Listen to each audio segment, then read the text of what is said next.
Hi guys, welcome to this little tutorial on Slingshot, how to make something that looks something like this. And here we could shoot on this. Um, I hope this will actually help you guys a lot. So with no further ado, let's get started. Okay, from here I already got the basic scene set up with my floor, which is a static encoded 2D and then a collision shape 2D and a sprite, and looks something like this. Not too fancy, but okay for the now. So what we're going to do now is to set up a slingshot. For the slingshot, the node parent to just be a node 2D. Let's create that. And we'll call that sling. We want two extra nodes for the back render and the forward render. So I can call it S back, and we can duplicate that. Just change that to forward or front, better. Now, I'm going to be adding the sprites and the points for the Line2d. So what I'm going to do here is add a sprite for the image itself. Sorry, sprite, and let's duplicate that. Put the other one here, and from here we can add a position to the duplicate that also. Comes to put that under the S front to it. And this position to the will be the point where our line will be, which is the origin. Then inside that we can add a line to the. We do same for the other. Just call that line, simplicity. Then for the sprite, I already got these two separate images for just this slingshot. So for the first sprite, I'll just add sling one, which looks something like this, and for the other I'll put the other one down. So to make this fit into the scene, all I'm going to do is to scale just these two sprites, transform, give them a scale of 0.5, sorry, 0.05. You can see it's small, at least it's better. Then we can drag the whole sling, just lock that up, and then drag all down the way here. It should be fine around there. Yeah. So let's set up our line. So inside the from the back render, we can add some points to the line, give it a size of let's say 2. Then for the second point, you can just extend it, say -3. And as you can see, we got our line. From there, we could move this point, take it up. Sorry, move the point up. Clicking OK, move the point up. Yeah, can do same for the second line. Give it a size, say minus, say 10 something. Okay, click the point, lock the child to the parent, then take that up down here. So we want this slingshot to have a center, which will be a reference point for where the ball can be moved around. So all we do is just in the slingshot, just add to the, or we can say a position to the, which should be our center. And we can drag that up or down here.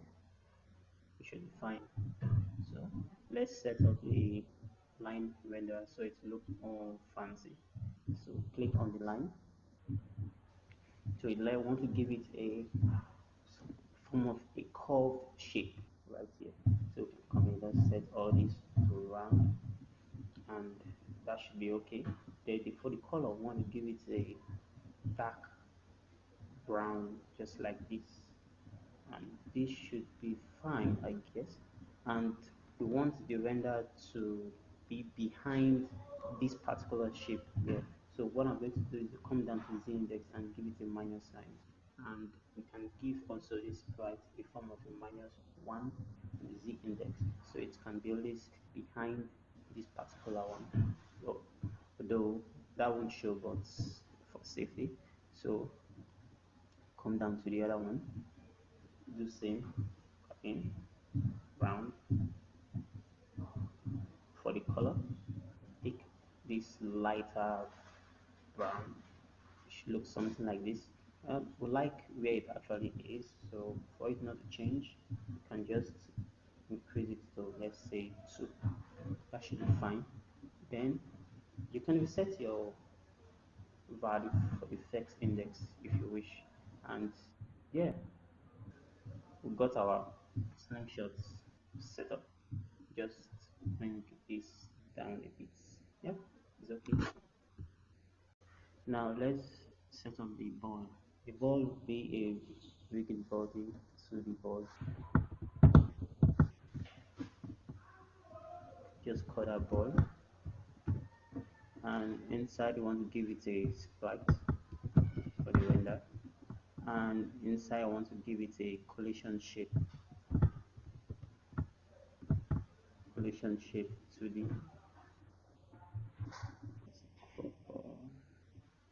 Okay. Now I'll just take this projectile image for the sprite, put it down here. I'll lock the parents, child, and then for the collision shape, I want to give it a cycle shape to it and expand it a little bit. For the ball, let's add some physics material to it. Give it a form of a bounce, let's say dot 3, and let's drag that all down close to the slingshot. Yeah, close to the slingshot. Now that's all set up. Let's run and see what we got. Nothing. Oh, as you can see, the ball bounce and all is okay. So the next thing is to start adding some functionalities. So we could move the ball around and shoot some stuff around. So the first thing I'm going to do is to set up the ball so we could move the ball around. And to get started, let's add a script to the ball itself. Just for that ball create. So the first thing we want to detect when the ball is being clicked, and luckily for us, the Rigidbody2D already have a signal that can be sent when the user has their input on the ball. So you can come down to the signal options, and from here you can see the event input event. So you can click that and attach that to the ball. Now we want a variable to check when the ball is being pressed and when it's not being pressed. So just say var pressed and give that -1, which is the default for not pressed. Sorry. So come down here and we want to check if there was an event, a particular event, so that we can now say, okay, yeah, this ball was actually pressed. So we can say if event inputs that down event mouse button, and the event is pressed. So if this actually happens, we want to set our press to, sorry, press to 1. So this means that the ball itself was clicked. So we'll have to create another to check if the event was not pressed. So we could set that to -1. Now what we're going to do is we need to move the ball around, and the only way to get around that is to know the actual position of the event itself. This function here can detect the input event position, but not efficient enough for us to move the ball around in such a nice frame. So what I'm going to do is use the built-in input events and we want to check when the ball is pressed. It's pressed in one. We want to set the global position of the ball.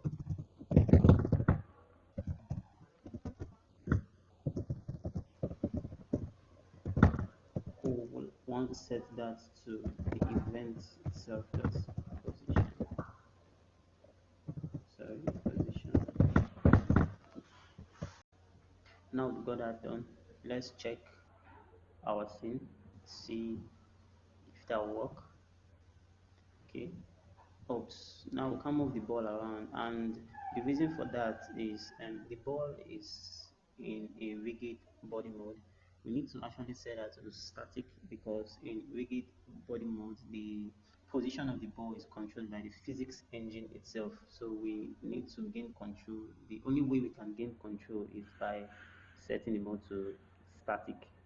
So what we're going to do is to come down here in the ball inspector, come down here and change that to static. And we'll go all down and make it a pickable object. So let's run that again and see what we got. And voila, it's working. So the next thing is we're going to try to constrain the ball so it won't move outside a particular length from the center. To get the constraint done, go to our script. Now, when the ball is pressed, we want to check if the ball is within a boundary. So let's just create a boundary. If that is correct, you can give it 100. Then we need a reference to the center. When I'm ready,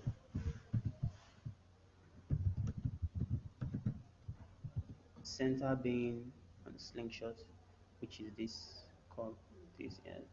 Remember your dollar sign. And then what we actually want here is the global position of the center object. So you can see global position. You can just call this center pose for understanding sake. So we want to check the direction or the distance rather from the center pose to our ball. So what we're going to do is create that. You can call this say distance to center. And since it's going to be a direction from our ball pose to the center, I say global position minus center pose. Okay, now we want to check if the length of that vector is greater than the boundary. So we can say if the distance to the center dot length is greater than our boundary. Sorry, boundary. With that, we want to constrain the ball to a particular position around a point. So we can say set global position.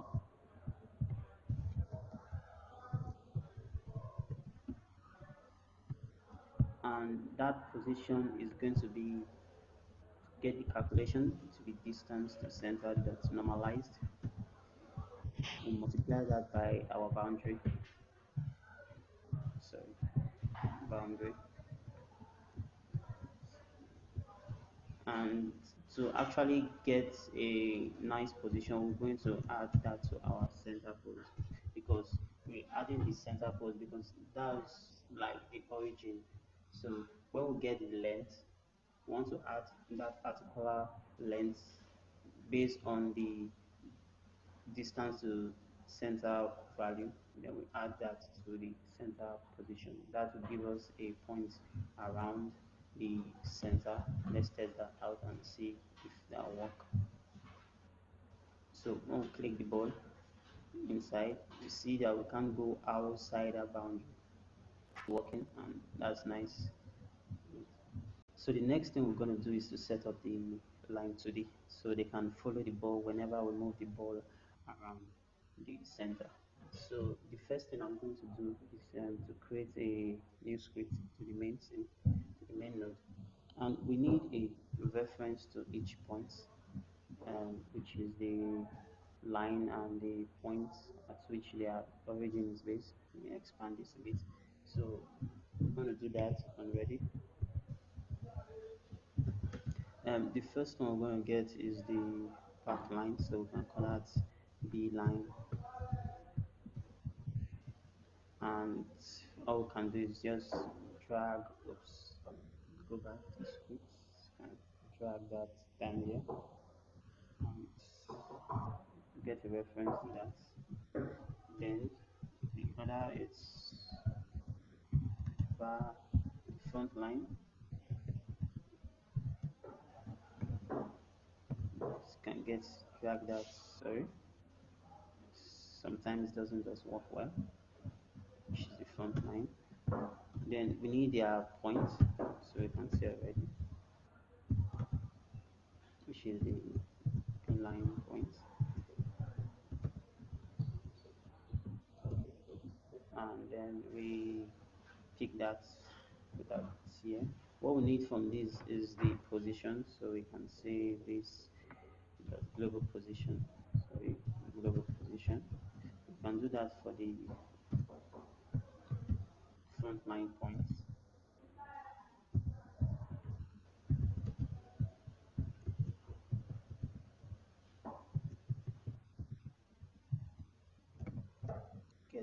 Grab that from here. Sorry, put that down here. See the global position. Then we need a reference to the center position. That's center pose. And that's the center. Just say this, and which is now sling center. So now all that's done. Oh, forgot. I just sorry. Global position. Okay, so let's set lines. Let's write a function for that. So from set line points. For that, we need the ball's position, which is in vector 2. And then let's start getting the points. For the first point, it will be the position of the ball minus the back line point. The other, call the other points 2. Let's call this point 1. And this will be the pose minus F line points. So to set the points of the line 2D, we'll say the line, sorry, set point position, and the first thing is the index of the actual vector we're trying to set, which is second vector in the pool array. And then the position, we want that to be the point 1, and just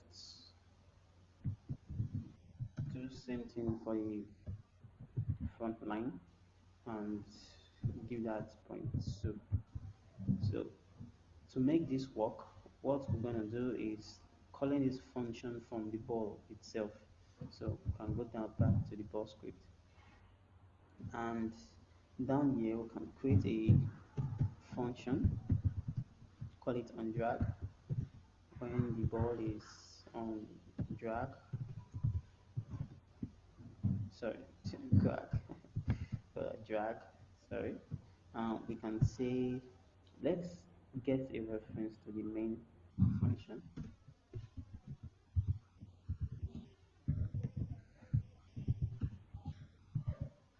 For the main, we'll just drag that down here.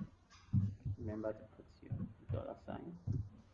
Then we can say main dot set line, and we're passing our global position. So when we detect the input and we'll setting the position to where we want it to be, we can come down here outside the if statement and say on drag.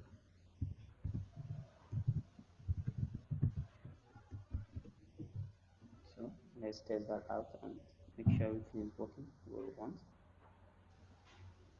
As you can see, the lines are well set up. And if you take note, when we remove our mouse, the ball stay attached to the, it's still kind of following the mouse, which is not something we want. But what we're going to do is come down here. We'll just cut out this guy and then put it down here.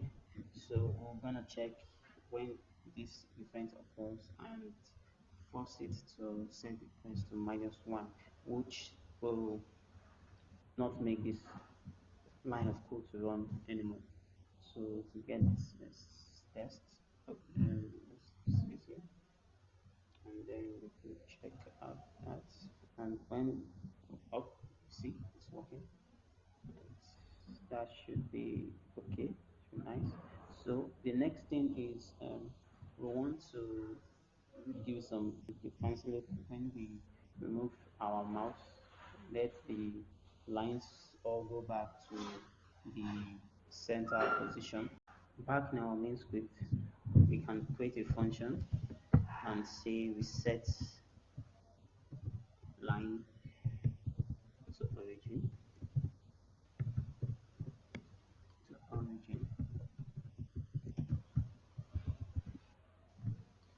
What we're going to do here is just calling set line points to the center pose. That should work, and we want to do that whenever we start this scene. So we can just copy this and put that here and ready. And for this to work, when we stop clicking and call this from the ball itself, the ball script, which is ball, we can say when this happens, we can come down here and say main that we set line to origin. Let's test that out. As you can see, the lines are all resting at the origin. When we click, they they are being attached to the ball itself, and when we release, they are back to the origin. Okay. So the next thing we're going to work on is making the ball look like a projectile. So when we release our mouse, the ball can actually fly and then add some impulse to the ball. So in our ball script, let me expand this. Okay, in our ball script, when we actually remove, when we stop clicking, it means we want to shoot the ball. So let's create a script. So let's create a function called that shoot. And when this happens, we want to set those lines back to their origin, and then we can call shoot function here. And the next thing we're going to do is to calculate the distance from the ball to the center position, so we can know the amount of force, although the amount of impulse that is going to be added to the ball. So first thing, let's define our force. For the force, we can just give that 10. So we can come here and say from distance, say from center pose minus our position. After that, we want to calculate the impulse. So we can say impulse, which is our distance that normalized, multiplied by the distance length, multiplied by the force itself. If you come down here, check for rigid body 2D, which is this. You can see there's a lot of functions that we can use, and the function we're going to be using is apply impulse. We can say apply impulse, which is the short distance, and then the impulse.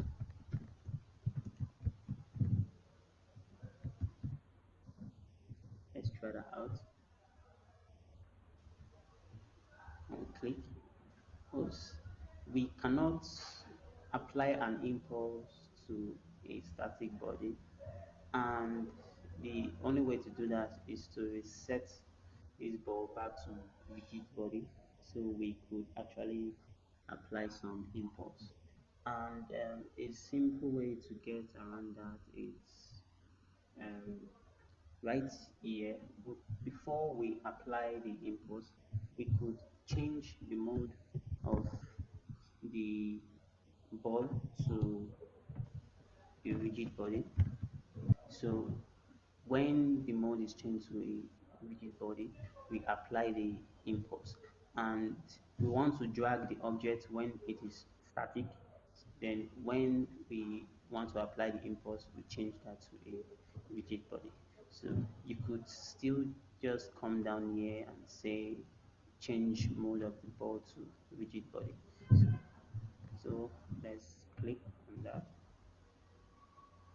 and then when I drag and when I release, you see the impulse is being added.